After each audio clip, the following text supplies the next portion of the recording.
mwiriwe abandi nimwaramutse bitewe naho mugiye muherereye amahoro y'Imana nabane namwe mwese hanyuma nje uri imbere yanyu ni nk'ibisanzwe nuwase Sara hanyuma ikinyamakuru cyanyu ni Nyamujereti Official sindi jyenyine kandi kuri uyu munsi ndi kumwe ni Watch Films hanyuma tubaye kaze na karibu kugira ngo twongere tubane mu kiganiro cy'uyu munsi cyangwa se ibyo tugiye gukora hanyuma abangaba nguko muri kubibona umunsi wa none gushize twari twababwiye ko uyu munsi ari bube imyigaragambyo nkuko mwabonye ku mashusho yatambutse ari inyuma yanyu murabibona ni imyigaragambyo tugiye kuja mu myigaragambyo yamagana butegetsi bubi ndetse turageraho naho abaturajana n'abasirikare n'abapolisi n'abaturage nyirizina rero tugiye kugenda dukomeze tubane namwe tubararikira kubana namwe ntimudusige kubera ko tugiye gukora urugendo murakoze cyane dukomezanye namwe. Hii kitu unapatia hapa mimi kunapatia kuna ndugu yetu coordinateur representant coordinateur azibebe kwa coordinateur Nanga na General Major Sultan Makenga na President Bisimo naye pia. Tunafurahi sana tena sana tunasikia kulia banduku yetu Kuminembwe banduku yetu pale Uvira. Mungu anubariki, angalia sana kulitumia.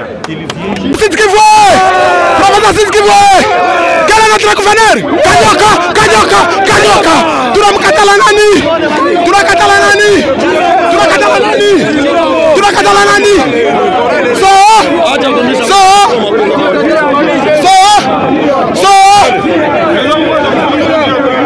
C'est Sud Kivusienne soutient le mouvement M23 AFC.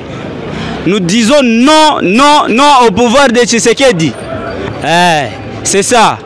Bandeko na ngai bozana kin biso bana Sud Kivu tolobi boye to boye makambo ya Tshisekedi wana na ba gouvernement na ye to boye yango to soutenir mouvement AFC M23 to pesi longonya apelo sako na cordon na biso Corneille Nanga vraiment matondi mingi pote o longoli biso na boumbu ya ba corruptible yana ya Tshisekedi to boye bango tolobi bokende tina kin bo libere pe bandeko na biso bazana kin. Tunasema hivi sisi watoto wa Sud Kivu tunasema merci sana kwa kordo wa AFC M23 Papa Corneille Nanga vraiment kwa gisi unatutosha mateso ya tuko na meeting Corneille Nanga iko na kuya tukuya ba mingi Corneille Nanga iko na kuya tutanambia siku ene takuya komsa nikuwa mingi ni mupokee sawa banduka penzi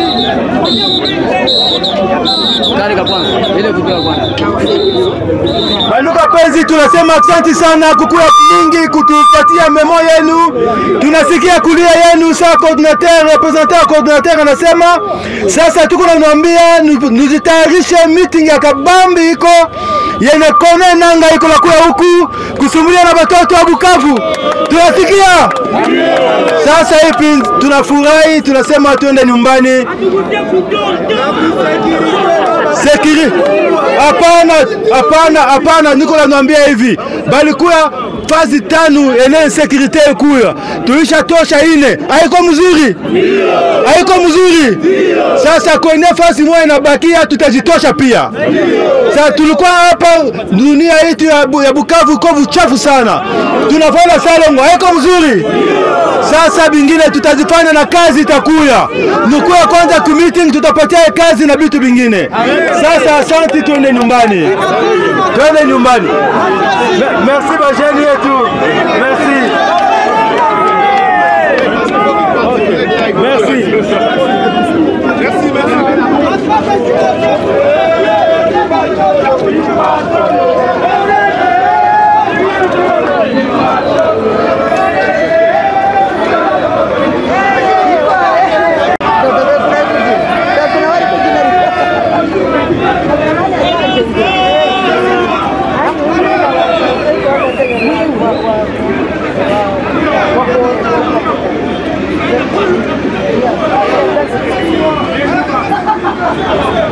a besoin qu'on puisse aller à ouvrir un peu partout.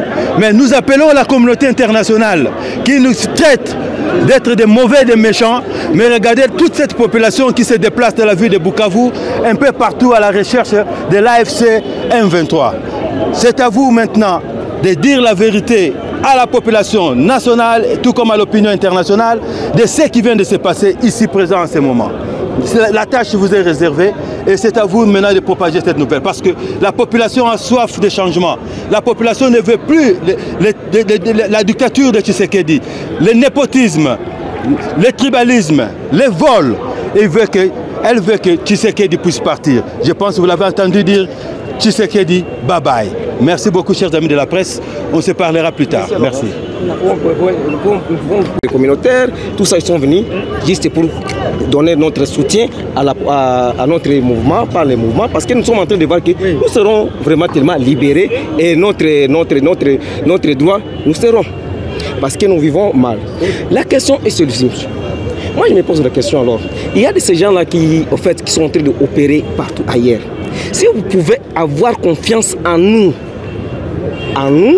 de vouloir nous mettre même des bureaux, donc des représentativités pour garder la population. Oui, c'est la même question. Parce que jusque-là, il y a eu une réunion avec le cadre de base. Oui. Je connais ce que vous voulez dire. Oui. C'est par rapport aux poches de sécurité et vous voulez que certaines personnes puissent participer. Alors, ce que je vais vous dire, nous avons localisé 5 poches de sécurité et nous avons déjà éliminé 3 et ce matin il y a une 4e poche qui a été éliminée aussi. Alors il reste un endroit négligeable mais qu'on doit éliminer ce soir ou demain. Alors sur ces, toutes les forces vives, nous l'avons interdit à aucune organisation d'œuvrer ici. Alors, vous devez venir avec nous, avec votre organisation. Et si vous avez besoin de l'aide de l'organisation de l'ANSI M23, on va vous aider. Mais on n'a pas de problème pour que quelqu'un puisse œuvrer. Donc, si vous avez quelque chose où vous voulez participer, venez, mettez votre main à la pâte et pour que nous puissions bâtir Bukavu avec tout le monde. Merci beaucoup. Dernière question par rapport à l'insécurité qui grandissent dans la ville de Bukavu. Il y a des vols. Hier, il y a 40 maisons qui étaient visitées par des voleurs. La population réclame que vous puissiez avoir même des rondes de sécurité pour les sécuriser. Que pensez-vous par rapport à cela? Mais je viens de dire tout à l'heure, il y avait 5 poches d'insécurité. Et puis, il y a un problème. J'ai fait appel maintenant aux FARDC, Ouazalendo et les autres qui ont encore des armes à la maison. Et ceux qui ont des armes, qui ont abandonné, que les enfants utilisent, qui se font entretuer. Et ce sont nos enfants qui utilisent ces armes. Je les appelle maintenant de déposer ces armes aux 10e région militaire ou chez les autorités locales, afin que nous puissions nettoyer nos avenues, nos quartiers de ces armes que le Tshisekedi a donné à la population. Et cette question de 40 maisons hier, nous savons que c'était des enfants qui l'ont fait. Et nous avons déjà retiré 25 armes auprès des enfants hier soir. Donc nous sommes dans le processus d'éliminer cette menace qui reste encore. Il y a une question ici. L'ordre des agents que vous êtes en train de recruter ici qui vont d'ailleurs passer par les formations militaires. Mais nous ne faisons pas une formation militaire des agents. Nous n'avons pas recruté des agents. Ceux qui veulent rejoindre l'Alliance Fleuve Congo en tant que cadre, ils se présentent en tant que cadre. Ceux qui sont volontaires de faire l'armée et la police, ils se présentent. Alors, dites-moi même un nom d'une personne que nous avons pris par force et envoyé dans les camps d'entraînement militaire. Il n'y en a pas. Donc, ce sont des rumeurs, ne vous fiez pas aux rumeurs. Oui, d'accord, M. Léronce. Par rapport aussi aux personnes de 3e âge, des militaires de 3e âge, qui ne peuvent même plus encore faire quelque chose, ils ne peuvent plus même... C'est ça. C'est ça. Il n'est pas journaliste comme vous, non? C'est ça, c'est la personne qui est là. C'est ça qui est là. Alors, je me pose la question alors. Comment avec les personnes là de 3e âge, bon, ils sont à l'hôpital, il y a ceux qui sont là. Mon frère, oui. Les gens de 3e âge, ils sont des militaires, oui. Ils se présentent, on va prendre sur eux, ce sont nos parents, il n'y a pas de problème. Ce sont nos parents, ce sont des Congolais. Qu'ils soient à 3e âge, on va prendre soin d'eux, il n'y a pas de problème. On reste sur les réseaux sociaux sur un communiqué selon lequel il y aurait rupture de collaboration entre l'AFC et M23. Est-ce vrai? C'est faux, c'est fake news. Tshisekedi avec son ami Mouyaya, ils sont aux abois. Et la seule chose qu'ils savent, c'est créer des fake news. L'Alliance FEF Congo est toujours là. On n'a jamais diffusé ce genre de communiqué. Vous savez là où trouver la source de communiqué de l'Alliance FEF Congo. Donc, si vous n'avez pas vu ça chez moi, où est-ce que vous avez vu ça? Donc, c'est un fake. État de droit, mais pas de prison. Là où on va incarcérer de malfrats. Quel sera le sort après le tuer ou de quelle rumeur circule? Non, nous avons dit ceci d'abord. C'est une très bonne question. Il n'y a pas de justice populaire. Nous avons dit à tout le monde, dès qu'il y a quelque chose et qu'il y a quelqu'un qui a mal fait, appelez-nous, nous allons intervenir. C'est comme hier, quand il y a des cas de vol. Ils nous ont appelés, nous avons intervenu. C'est là où on a envoyé 25 armes auprès des enfants. Donc la justice est toujours là, mais bientôt les commissions seront dites devant la population comment est-ce que nous allons faire l'administration. Bon. Pour le moment, on constate les spoliations des maisons de l'État dans la ville de Bukavu. Je ne sais pas si vous êtes au courant. Nous avons dit cela, il y a un même communiqué qui a été publié hier. Nous ne voulons pas l'exploitation des biens de l'État ou des privés. Celui qui sera coupable sera sévèrement puni. Nous l'avons dit. Début de l'enseignement, mais avec la gratuité qui était financée par le gouvernement de Tshisekedi, pensez-vous que l'M23 et AFC va financer aussi l'éducation au Sud Kivu? Nous sommes ici au gouvernorat, nous avons la réunion avec les représentants des enseignants et l'institution enseignants. Ils sont ici, nous allons discuter de ces problèmes.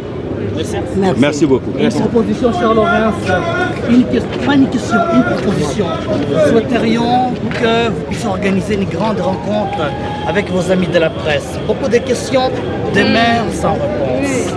Nous avons un calendrier. Nous avons un calendrier, on avait des priorités. Et ceux qui sont en contact avec nous, il y a la RTNC, Patrick, le directeur, qui a déjà donné des formulaires aux journalistes. Et ces formulaires, on va se voir avec les journalistes pour parler avec eux. Donc c'est un processus, si pas lundi, mardi, mais avant vendredi, on va se voir avec les journalistes. Dans le même temps, Papa Laurens, avec tout le respect, nous implorons votre bonne volonté de partager un petit verre d'eau avec vos amis de la presse. Nous sommes les ambassadeurs de la lutte révolutionnaire. On va le faire, on va le faire, on aura un temps pour partager, mais pour le moment, veillons éduquer, donner la bonne information à la population qui a soif. Regarde la population qui a fait des kilomètres pour déposer les mémos. Nous disons merci à la population, merci aux organisateurs pour montrer à la communauté internationale que cette affaire est maintenant l'affaire des Congolais. C'est le peuple congolais qui est tenté d'agir à ce moment. Nous disons merci. Merci beaucoup. Okay. Oh, le pays est trop néboyé. Ok. Voilà pour mater à palette. Ah, népotisme, tribalisme.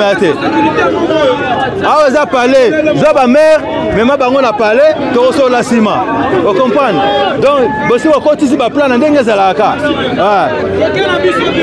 Tu reçois la cima. Vous avez mère. Ba père bango tout ba de parler ba pe mabadame biso to kuta na simato solo bon ndenga yali bon merci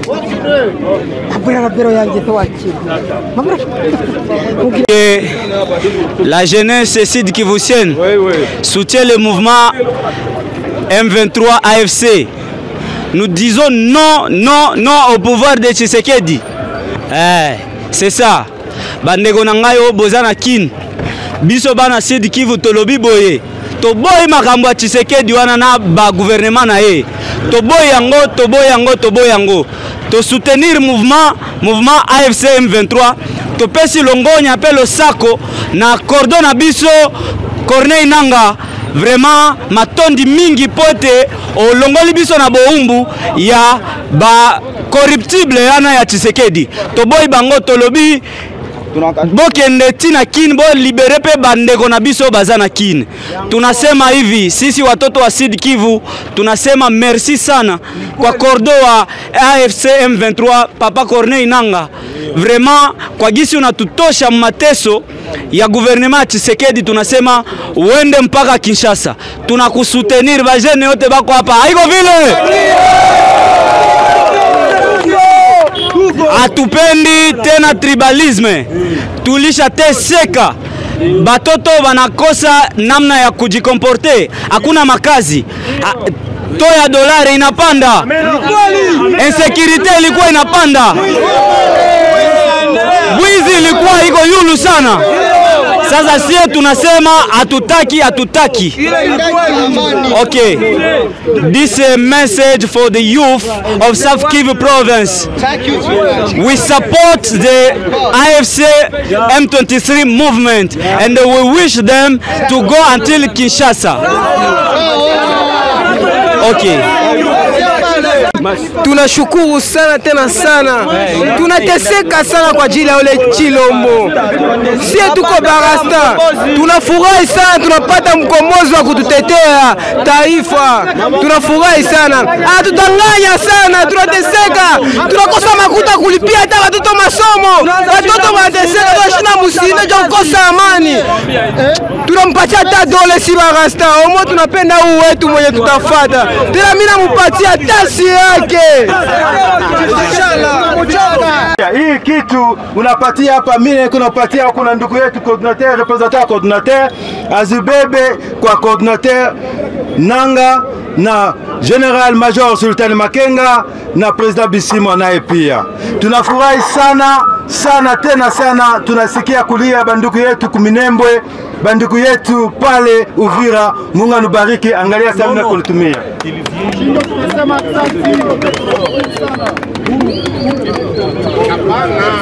Basi wanasema ndio peke nuingia nipatia nuko na katala nini? Na katala. Asante sana.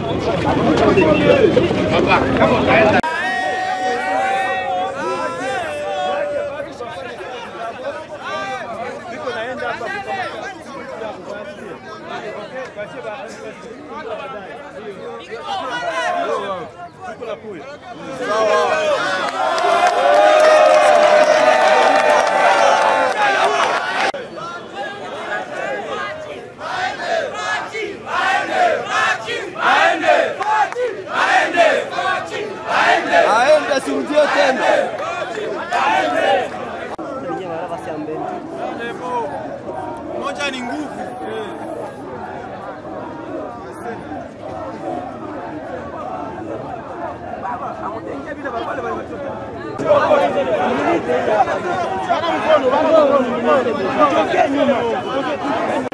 Wanasema hivi, yeye bwana, yeye ndio kanyoka. Yeye ndio tuimbe tuache vile vingine.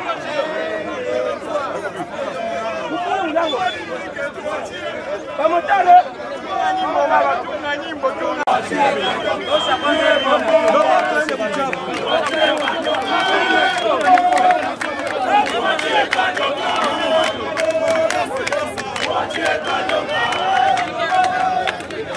Kanya professeur! Kani chafu! Kani chafu!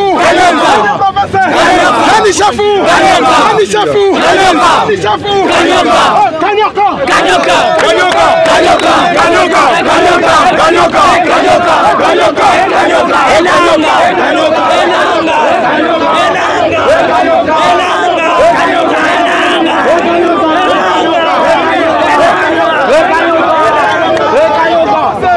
Kanyoka!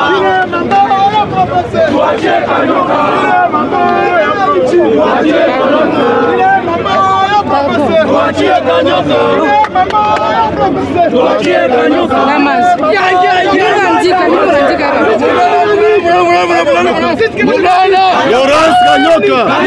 Laurence Kanyoka! Laurence Kanyoka! Laurence Kanyoka! Laurence Kanyoka!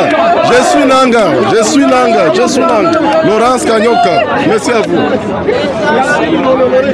Laurence Kanyoka, très engagé dans le monde associatif et pour le développement aux côtés de toute la population sud-kivusienne. Nous vous remercions.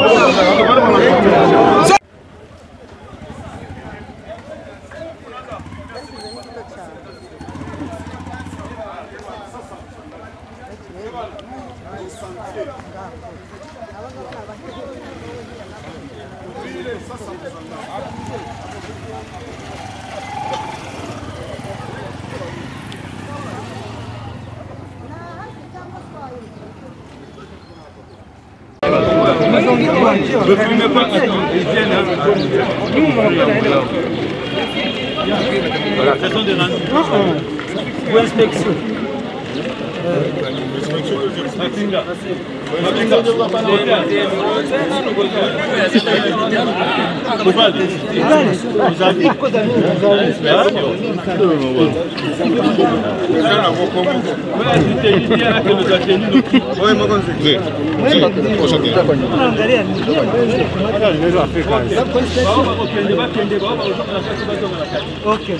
Comme ça, tous à la macabre, tous à la macabre de bébé.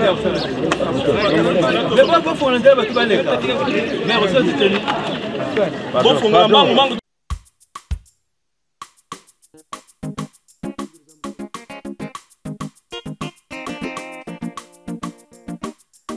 umuntu ufite ibihamya yuko Yesu yamugiriye neza tubimbane kano kandi nagatekerejeho karamfasha cyane.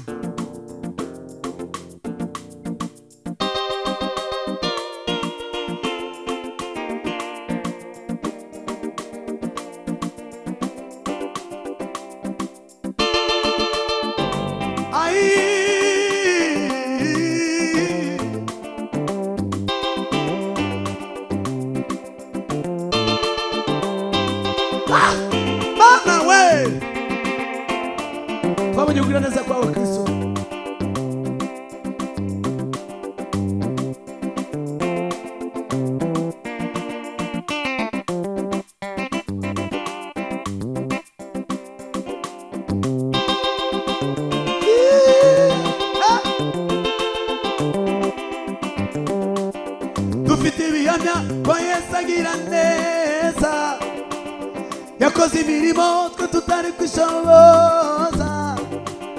Dufite ibihamya ko Yesu agira neza, yakoze imirimo twe tutari kwishoboza. Dufite ibihamya ko Yesu agira neza, yakoze imirimo twe tutari kwishoboza. Dufite ibihamya ko Yesu agira neza, yakoze imirimo twe tutari kwishoboza. Dufite ibihamya ko Yesu agira neza, yakoze imirimo twe tutari kwishoboza. Yavanye Dawidi mu ntama amugira umwami wa Isiraheli. Yavanye Dawidi mu ntama imugira umwami wa Isiraheli. Yavanye Dawidi mu ntama imugira umwami wa Isiraheli. Yavanye Dawidi we mu ntama imugira umwami wa Isiraheli. Iyavuze biraba, iyavuze biraba, iyavuze biraba, iyavuze biraba, ayiwe iyavuze biraba we, iyavuze biraba, iyavuze biraba, iyavuze biraba.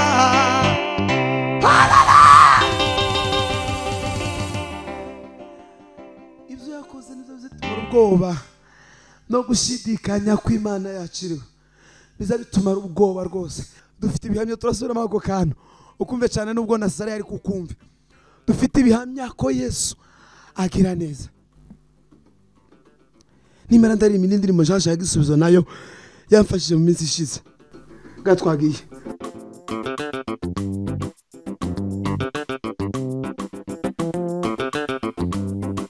Mana we,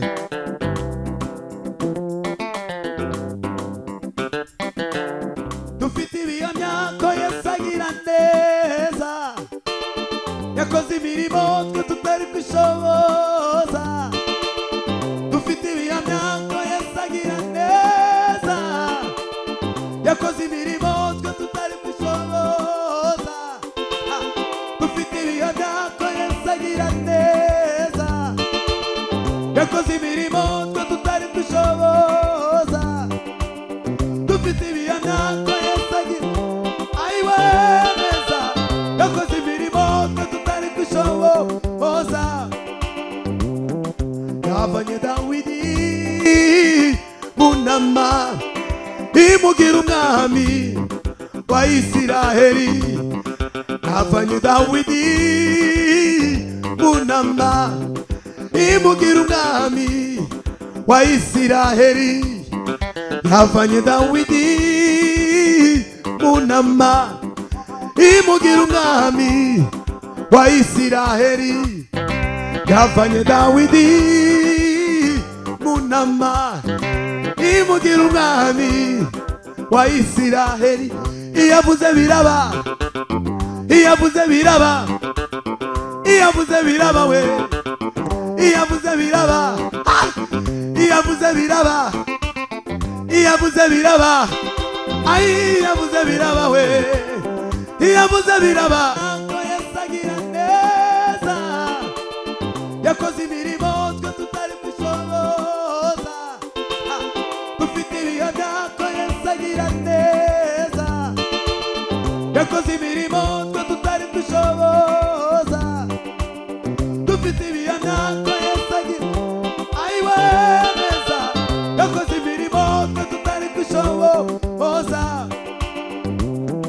yavanye Dawidi munama imugira umwami wa Isiraheli yavanye Dawidi munama imugira umwami wa Isiraheli yavanye Dawidi munama imugira umwami wa Isiraheli yavanye Dawidi munama imugira umwami wa Isiraheli iyavuze biraba iyavuze biraba iyavuze biraba we iyavuze biraba iyavuze biraba iyavuze biraba ay iyavuze biraba we iyavuze biraba iyavuze biraba we iyavuze biraba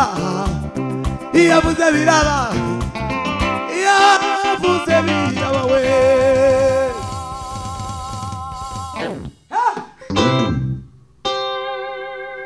nimbona ngeze mu ijuru n'amabaruwa neza muri iyo ngoma ni sawa munama imugira umwami wa Isiraheli yavanye Dawidi munama imugira umwami wa Isiraheli yavanye Dawidi munama imugira umwami wa Isiraheli iyavuze biraba iyavuze biraba iyavuze biraba we nkuko muri kubibona hano twari nkuko muri kubibona hano ibintu muri iki kigo kubera ko abari babitsemo ibintu byinshi bya gisirikare hari harimo imbunda intwaro za magazine n'ibindi byose rero nkuko twabiberetse hano uko muri kubibona ni abasirikare ni abapolisi bari basanzwe ari abapolisi bajyanye kuri formation bagiye mu kwihugura kugira ngo bagaruke bafite indi ideology kuko bari bafite ideology ya mbere ubu ngubu nibyo bari gukora bagiye kubajyana kugira ngo bajye kubakoresha ikose ya ideology turimo ubu nyine rero mukomeze mubane natwe kuko muri kubibona abo bose mwagiye mubona harimo abambaye abasaza abakecuru abatoya ariko mu z'ukuri iyi ngiyi yari polisi y'ahambere urumva ntabwo bahita batererana kuko bari abakozi rero bagomba kumenya uko bagomba kubagenza rero niyo mpamvu tugomba kubana namwe umunota ku wundi nk'uko twabibamenyesheje muri kubibona rero abapolisi baratambutse nk'uko bari bagiye kuwurira baja igoma nibamara baje aho babiteganyirijwe kugira ngo baje mu myiteguro cyangwa se mu masomo rero mukomeze mubane natwe umunota ku wundi murakoze cyane yavanye Dawidi munama amugira umwami wa Isiraheli yavanye Dawidi munama imugira umwami wa Isiraheli yavanye Dawidi munama imugira umwami kuko muri kubibona uyu musitari wose mugiye mubona cyangwa se umurongo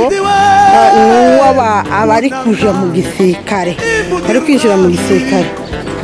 Umusitari ni muremure cyane cyangwa se umurongo ni muremure cyane. Murabona ko tutaba turatereranye tube twagiye aho twajya kuri tere aho byabereye kugira ngo tugume tubanye umunota ku wundi. Rero niyo mpamvu abo bose muri kubona murabona ko bashorewe n'abasirikare, hanyuma hari abandi bapolisi bari basanzwe bakora muri leta nk'uko mwabibonye bagiye kuri ubwoba no gushidikanya kw'Imana yacu biza bitumara ubwoba rwose. Dufite ibihamya turasubiramo ako kantu ukumve cyane nubwo na Sara yari kukumva. Dufite ibihamya ko Yesu agira neza. Nimara ndari indirimbo Jean Jean Gisubizo nayo yamfashije mu minsi ishize gatwabiye.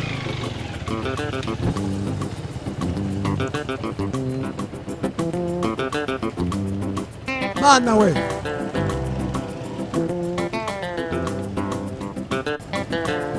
dufite ibihamya ko Yesu agira neza, yakoze imirimo tutari dushoboye.